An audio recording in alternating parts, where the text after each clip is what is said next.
Usung tema 90 and Beyond, PSSI Pers rangkum transformasi 2 tahun Timnas Indonesia dalam pameran foto yang digelar 24 hingga 29 Agustus di Sarina, Jakarta.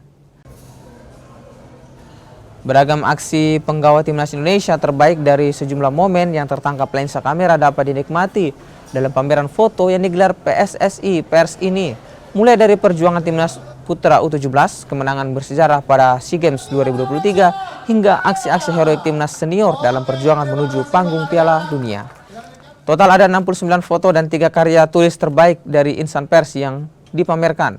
Anggota Exco PSSI Arya Sinulinga yang hadir dalam seremoni pembukaan berterima kasih kepada jurnalis yang setia mengawal perjuangan Timnas. Lewat karya-karya jurnalistik ini, diharapkan masyarakat dapat menikmati cerita yang terekam dari lensa kamera. Ada itu Sananta, juara SEA Games kita 32 tahun ya. Itu juga memori itu ya, itu memori betul tuh. Baru tadi ada beberapa tadi ramenya supporter kita ada di mana-mana gitu ya.